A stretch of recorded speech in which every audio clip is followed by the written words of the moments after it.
Not many draft picks for VGK, but the Golden Knights hope that they are getting some quality selections in Nashville. And we will talk about their 4 draft picks, and we will also get Chris Golick's VGK draft grade. It's all ahead on Locked On Golden Knights. Your Locked On Golden Knights, your daily podcast on the Vegas Golden Knights, part of the Locked On Podcast Network. Your team every day.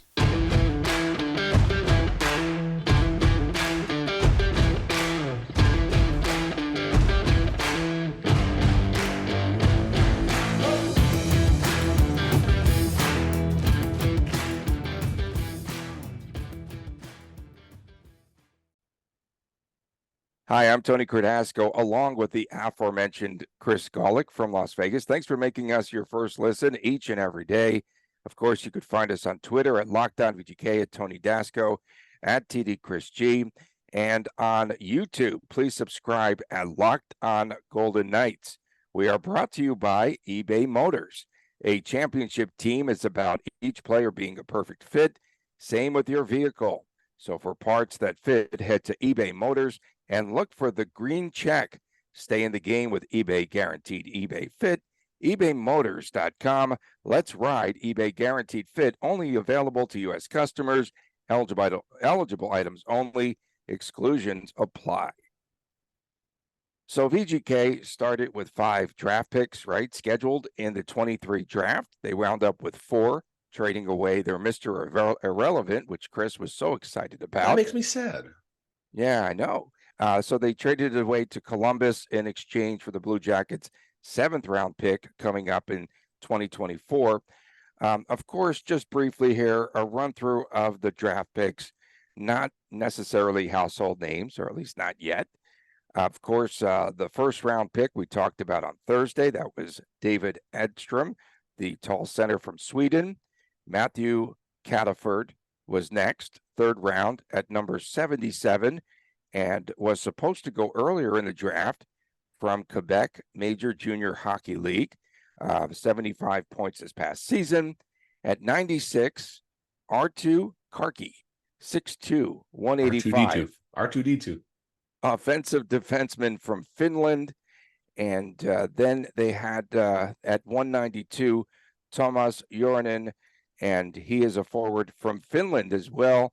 6 feet tall, 180, 43 points this past season. So, Chris, let's get to it. What is your VGK draft grade?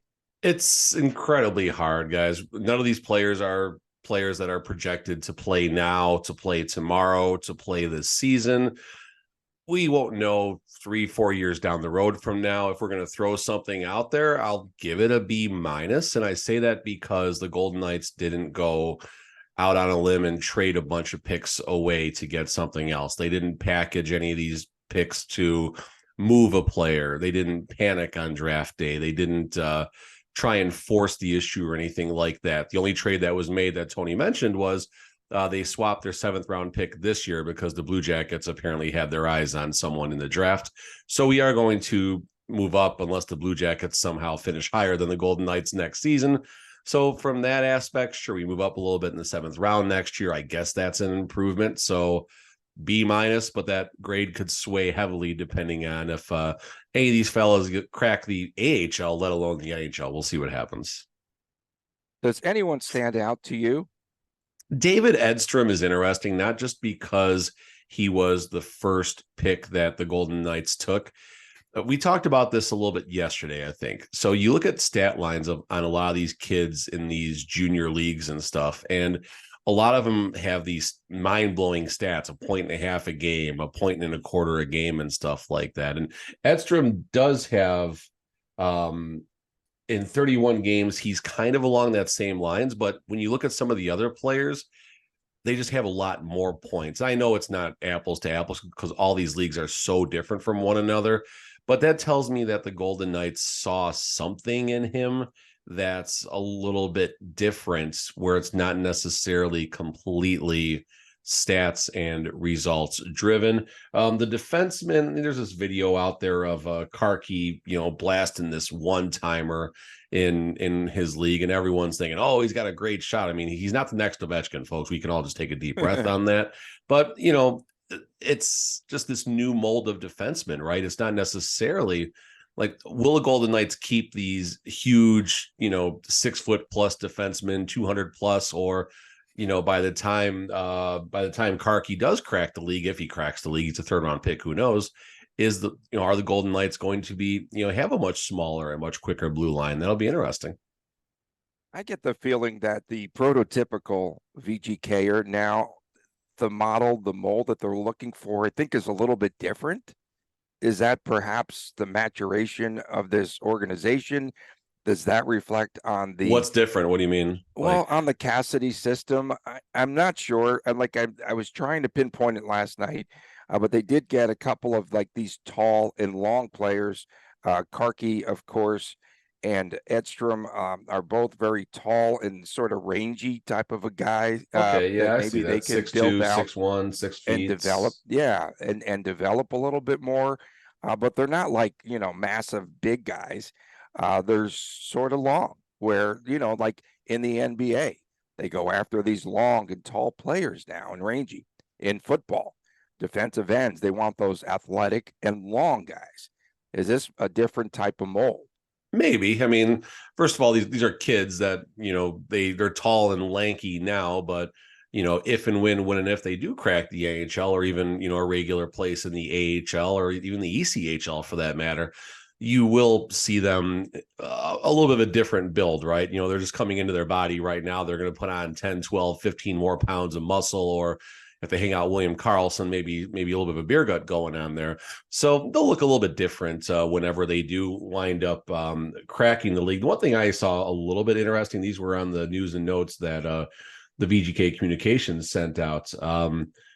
Not even going to say who, just was the 36th ranked North American skater, was the 37th ranked international skater, was the 35th ranked international skater. So VGK seems like they're putting an emphasis on skating ability, which I guess is obviously number one. You can teach a lot of the other things of the game, but if these kids can come in with this raw skating ability, maybe VGK is simply targeting, good skaters. And the fact that some of these skaters are that size and ranked like that are to Karki, the defenseman, 6'2", but pretty good skater, 6'0" on Aronin. I hope I said the name right. And then Ronan, I think, Ronan. Ronan. And then even Cataford, he's 5'11". That's still a little bit of a bigger guy nowadays. He's a Marchessault type. Sort of. He might be. But point being is they're looking at the skaters, that intangible, and that's a little different than in the past. More athletic is kind no, of I'm with you. No, it's and fair. better It's skaters. fair. Yeah. Okay. So the funny thing about the draft was that there were a lot of comparisons.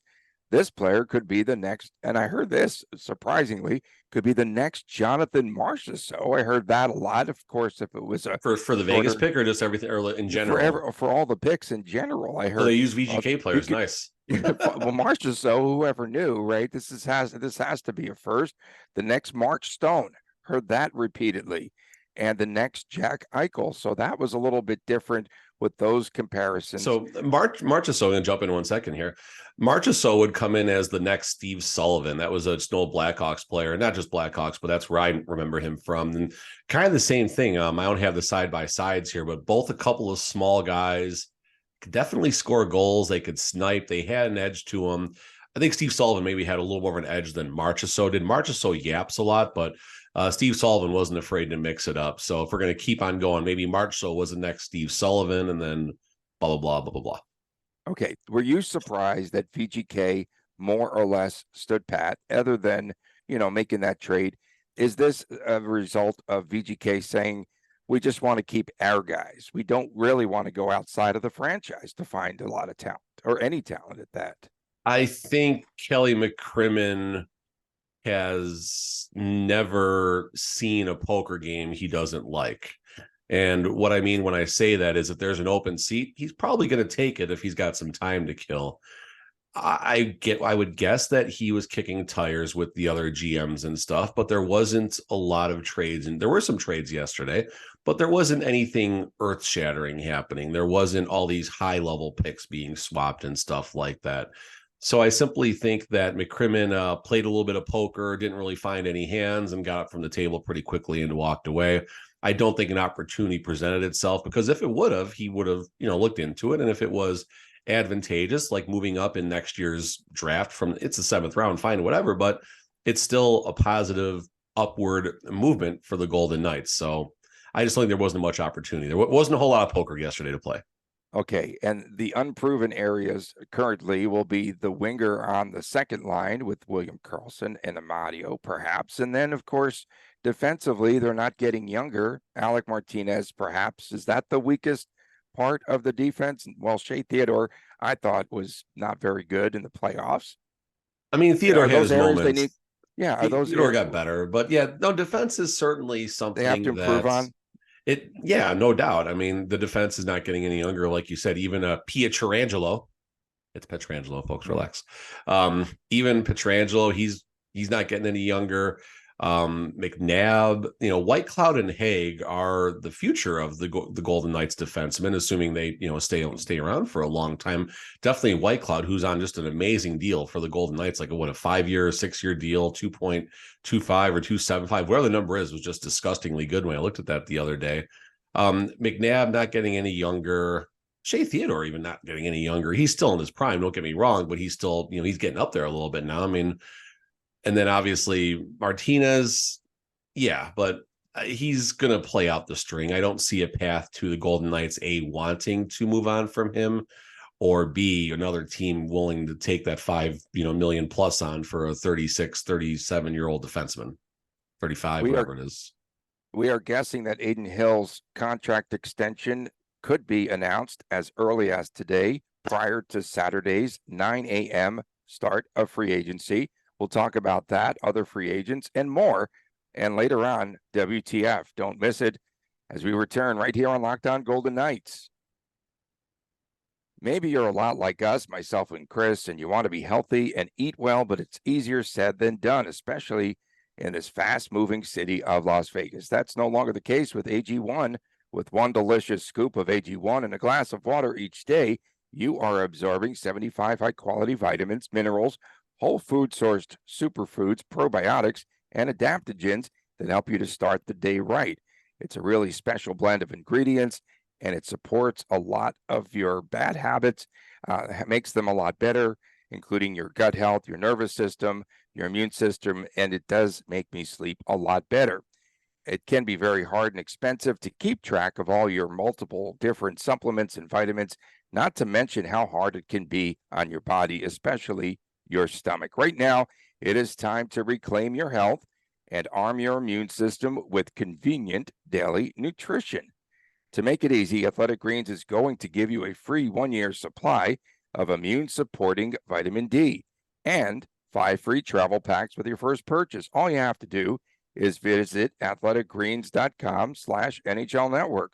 Again, athleticgreens.com/NHL Network to take ownership over your health and to pick up the ultimate daily nutritional insurance. We are back on Locked On Golden Knights. Tony Cardasco and Chris Golick. Thanks for making us your first listen each and every day. Please go to the YouTube channel and subscribe. Love all of your comments there, as well as on Twitter at Locked On VGK, at TD Chris G, at Tony Dasco.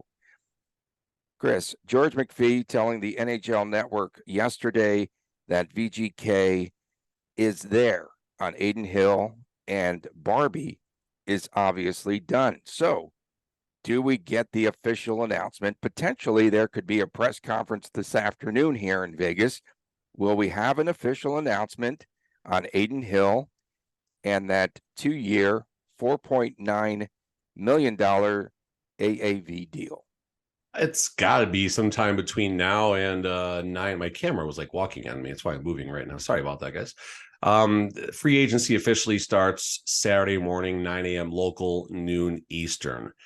So theoretically, if a deal is not in place, someone could call Adin Hill and say, hey, here's a lot more than $4.9 million. Do you want to come play with us? And Adin Hill can say yes or no, obviously. So I have to assume that the deal is like any second the email can come. I was literally glued to my phone yesterday waiting for it to happen, and it didn't.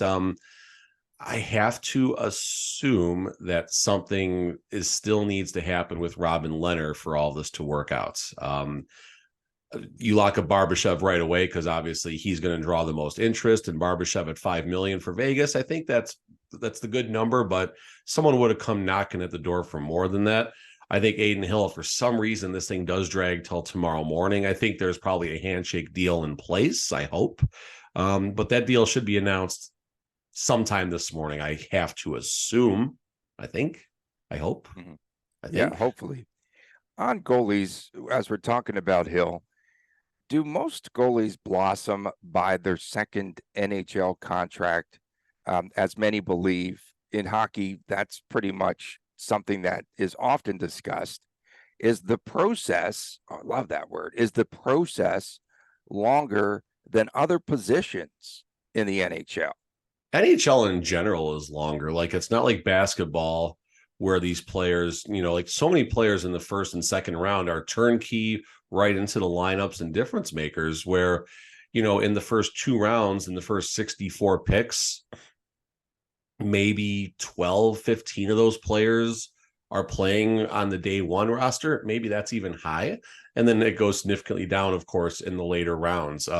As far as what the blossoming period, if that's the proper way to put it, I haven't paid attention personally, so I don't have a good take. Goaltending is strange, though. I mean, it's the type of position where it clicks for some people, it clicks faster, it doesn't click. And some people have roller coaster type of careers. And then you look in Boston and you strike gold with Ullmark and Jeremy Swayman in the same season. And obviously Boston seems to be shopping one of those goaltenders so they can probably Swayman, right? I don't know. I mean, Boston, it seems like there's a fire sale / retirement thing happening there right now. So I wouldn't be surprised if they try to keep Swayman long-term and just shed Ullmark's contract, as I hate to say these words about Boston after what happened, but is part of a possible rebuild right now. There's news coming that Bertuzzi wants to explore free agency tomorrow morning. That's going to be a big splash for somebody. And that's the other interesting thing about free agency. Like, no one really has a lot of money. Some teams have money. Obviously, the Blackhawks got money because Corey Perry, $4 million. Did you catch that last night, Tony? Yeah, I can't believe that. He went from 1 million to 4 million on the market. I mean, well, he wasn't even out there on the market, but yeah, that's I got a theory. I got a theory on that. So I think rookies maybe are kind of capped on their first couple of contracts or something like that. I got a feeling maybe the Blackhawks are giving him a little extra, and then maybe a little under the table goes to a Connor Bedard. Maybe, I don't know. I mean, but seriously, the Blackhawks had to get to the salary cap floor somehow. Enter 38-year-old Corey Perry. Hey, I'll launder some money for you guys. Come on in, let's go. We haven't seen any extended offers, qualifying offers, I should say, for RFAs for VGK. For instance, Edmonton yesterday had posted that they have 5 pending RFA qualifying offers already out there, including I should say, Evan Bouchard. And yeah, so I just, how come we don't know anything about that? And that Edmonton team is pretty interesting, as they traded yesterday Yakamoto and Costin to Detroit, and now they cleared some space, right?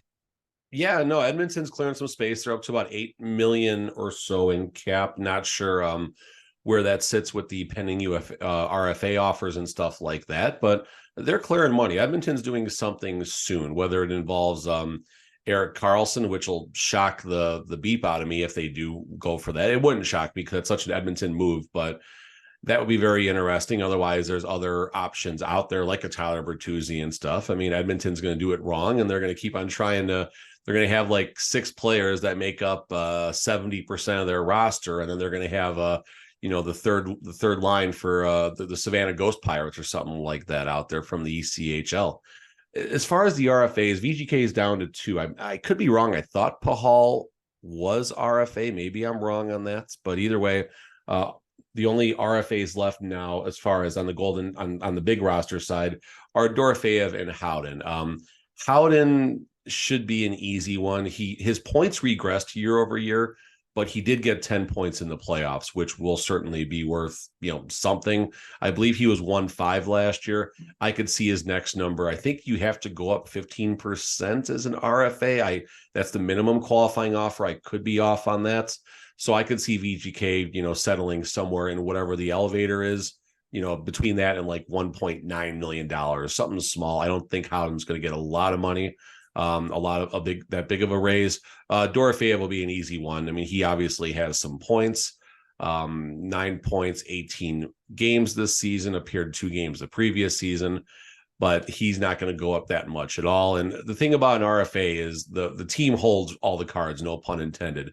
If the two sides can't come to an agreement, there is arbitration, but there are requirements for that. Howden could go to arbitration, I believe. However, Dorofeyev does not meet the service requirement, does not meet enough games played in the NHL. You have to play, it's either 10 or 20 games in a single season for it to count as 1 year of service. You have to have 2 years of service to qualify for arbitration. Dorofeyev doesn't meet that. And if the players and the team can't come to an agreement, the only option is to go play overseas or sit out the season. And that's not going to happen. And I can't remember. I mean, Nick Hague, that was a strange circumstance, but there was something in the works from day one with that last season. Okay, I think that this is a myth. A lot of folks here in Vegas were tweeting out that Ivan Barbashev got a hometown discount. That is way off base because he doubled his salary plus.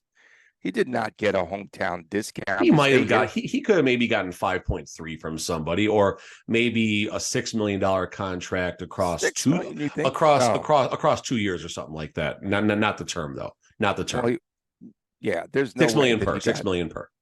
Well, which kind of leads us into our WTF segment, which comes your way next, right here on Locked On Golden Knights. That's easy. Welcome back. Locked On Golden Knights from Las Vegas, Tony Cardasco and Chris Golick. Thanks for making us your first listen each and every day. Find us wherever you get your podcast. Subscribe on our YouTube channel, Locked On Golden Knights. So, Chris, it is that time of the week again. It is WT Stinking Friday. Okay, I want to get started here on WTF, and then we have some good listener, viewer comments. Nice. Okay, so my WTF for starters, was there not an announcement yesterday that the 2024 NHL Draft and Awards is coming to Las Vegas? All I've seen is chatter. I don't know. I haven't seen like an official press release or anything. Right, but typically when they do these drafts, they say, and next year, make sure that you join us in Las Vegas. They don't pass the torch? I didn't see any torch passed. No. WTF That's on unfortunate. We've hit all week a couple of times now about Foley wanting to open more rinks around Las Vegas. There's not enough rinks out there. I just got the bill for my son's fall youth hockey league. Now, let's be clear, it's 44 sessions on the ice across like 4 or 5 months, so it's a long time. It's $920. Hockey is for everyone, bro. The thing that's, and that's the unfortunate thing, because there are so many people who will never have an opportunity to experience hockey just for that reason right there. $900. That's, I don't care who you are. That's a hit right there. And, we're not going to get too deep into this, but if there was more ice in this city, if there was someone to compete with the Golden Knights with ice in this city, those prices would come down. I mean, listen, there are tremendous facilities. They do offer good coaches. They do, like, you don't feel like you're getting completely robbed. Although once that 900 comes out of my account, maybe I'll have a different outlook on my feelings about how I feel, but for now they do put on a good program. They do really help the kids, but $900, that's like a jagged pill, like one of those real big jagged pills that you can't even take with water or something. That one's that's gonna cut the esophagus. Was that what that is, going down to your throat? That one's gonna hurt a little bit. So yeah, WTF. And what are there? How much money do they make off that? That's a lot of pure profit going in. A lot of pure profits. With 5,000 kids playing in the city, that's a lot of loot. Foley's got to get that ring money back somehow, I guess. For sure. We've got from Tyler Hillman, at Tyler Hillman 14, trading Riley Smith for peanuts. WTF. I definitely understand it, but at the same time, I feel that it answers some questions as to why some folks hate us. I wish the business side wasn't so cold. Then stop watching sports. Simple. Stop watching sports then. Problem solved. McPhee was, in that McPhee interview, it was pretty interesting. And it's like, and we lost a good one. Good man in Riley Smith. So. And that's fair. And listen, you can care. It's okay to care. It's okay to have an emotional connection. It's okay to cheer your guts out when the softball game, which Riley Smith did confirm he is committed to, it's okay to cheer for him in a couple weeks at the Battle for Vegas. Like, it's okay. It's okay to like Marc-Andre Fleury. It's okay to like Ryan Reeves as a person. It's okay. Like, it's okay. But understand the reason this team has lifted a Stanley Cup is because McCrimmon is ruthless. He's got no hearts. He does have a heart. And no eyebrows. They don't move.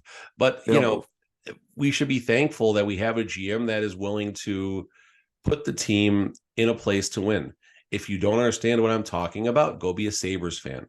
Go be a Sharks fan who are in the middle of this identity-less rebuild. Like, you don't know what's going to happen. So you got WTF back for that comment there. WTF Aiden Hill, where's the news? That's a layup one. WTF myself. I saw this memory pop up on my Facebook feed. This is the time of year when I was usually working 2 jobs about 8 to 10 years ago. I would be working my regular shifts as a poker room supervisor, and then I would go to the World Series of Poker and do the same thing. So I'd work 16 and 17-hour days. So WTF me for my Facebook memory that said about to work 16 of the next 17 hours. And then I reposted that. I said, same holds true in 2023. I've officially found a way to not work 24/7, but 32/8 now. So 32/8. 32/8. WTF. The real Mr. Hoot. Why do people take anything Tony and I say seriously when we are obviously idiots and having a fun time? WTF. So to be fair, that's you and Mr. Hoot. That wasn't me. Yeah. No, and to be fair, nice. I think is that me? Okay. I think that's I think that's your burner, Tony. I think we found your burner. The real Mr. Hoot's burner, that's Tony, guys. WTF. The ESPN draft coverage was so mid. Oh, I didn't even watch it. ESPN had the draft coverage. Good God. The second period, it cracked me up because the second day, I call it the second period because this is a hockey show. Yeah, exactly. Okay. But the second day, rounds 2 through 7, I don't know where I'm going there. The coverage was so bad and it moved so fast, so quickly that the announcers, everything was like 3 picks behind. So they'd be announcing a player, show the player, walk down, and you hear at the podium 2 more names announced. It was so confusing. It moved. I like that it moved fast, but it was too quick, and they did it in like record time. And at one point, they showed a couple of times, I think they showed videos of the wrong player, and they were talking about a different player. It was just a disaster. WTF. ESPN has got to take its hockey coverage. They've got to take it to another level. This isn't good for the fans. It's not digestible. It's not fun. It's not good. I have so many issues with this. The second season for ESPN and its draft coverage. WTF. Another draft note real quick. No, go ahead. You're good. WTF, the Wild general manager, Bill Guerin, he thanked the Bar Tootsies for keeping the team hydrated and entertained. WTF. Is the draft a stinking party? WTF. Tootsies, is that an adult venue? What is that? Oh, yeah. It's a good bar down there. It's a good bar down there? That's all you got? Okay. Yeah, I got it. Yeah, that's it. You stay hydrated there. Apparently. Our good buddy at Darth Tommy 774, trying to get an answer for you, buddy. Where can we get some Locked On VGK merch? I will gladly wear it around Henderson to promote the show. I don't want to have to make one at home. WTF. And he tweeted it out twice. So we're going to look into that. Tommy, I think I've got like a double X shirt that's a little, we got to grow the opposite way into it. But if that'll work for you, hit me up. I'll find a way to send that to you. That's about all I got right now laying around. I think I might have a couple shirts laying around. I don't know, but I've asked for, and we barely get anything sent to us. We barely get anything at all ourselves. WTF, why no draft party in Las Vegas? So all the GMs went up there and said, first, congratulations to Las Vegas. Yeah. And then they went on. And then they said, oh, yeah. And shout out to our good friends over at this place in Buffalo, over here in Dallas, wherever. But every team apparently had a draft party. Even if it were, at City National, a nice little gathering. No draft party for these fans. I was going over in my head what might have worked, like a Mackenzie River thing or something. I don't know. Yeah.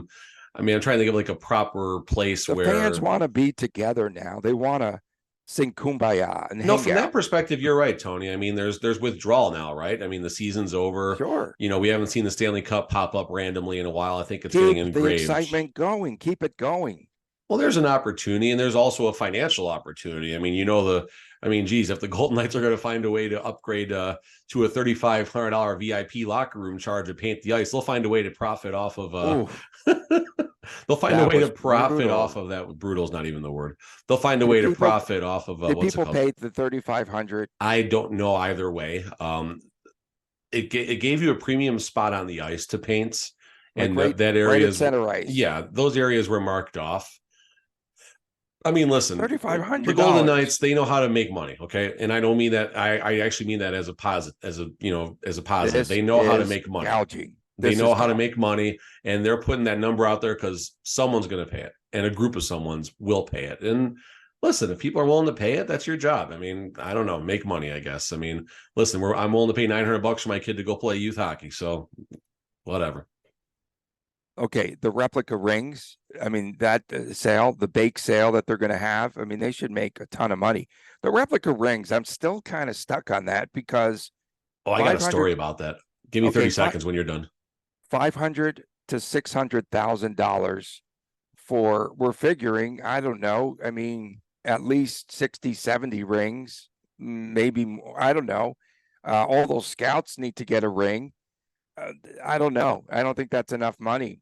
Step it up, Bill Foley, WTF. So I was dealing a craps game. We're going way, way, way, way, way back. It was like a fundraiser, backyard, snooty neighborhood in the Gold Coast of Chicago. And I see this guy. It was right after the White Sox had gotten their World Series rings when they won in 06, I want to say, 05, 06, whatever year that was. Guy's got his hand over the rail. He's got one of these nice White Sox rings on. I said, oh, you must have gone to opening day. You got one of the replica rings. That's pretty cool. Dude just looks at me, stone-faced. I'm like, that's a real ring, isn't it? He's like, yeah, I'm the surgeon or something. I forgot what he was, but he was involved. He got one of the real rings. And I'm like, okay. But now point being, what made you bring that up was the White Sox gave out replica rings on opening day. They didn't charge. Right. WTF, Foley. There you go. These are going to wind up being the cubic zirconia rings. The Chicago Blackhawks, what they've done drawings where they actually draw 3 rings, 3 championship level rings, and as fans can win them $20 a pop. Yeah. I could see season ticket holders. They should do something for the season ticket holders. Yeah. The same thing they did for the season ticket holders at the parade. Right. Next subject. WTF. I think we're going to wrap things up. The start of free agency is tomorrow. Of course, we're still waiting on the Adin Hill news. And on Monday, we should have updates for you across the board. We'd like to thank everyone for tuning in, especially our everydayers. You guys make this show tick. For my man, Chris Golick, I'm Tony Cardasco from Las Vegas. We'll see you again Monday right here on Locked On Golden Knights.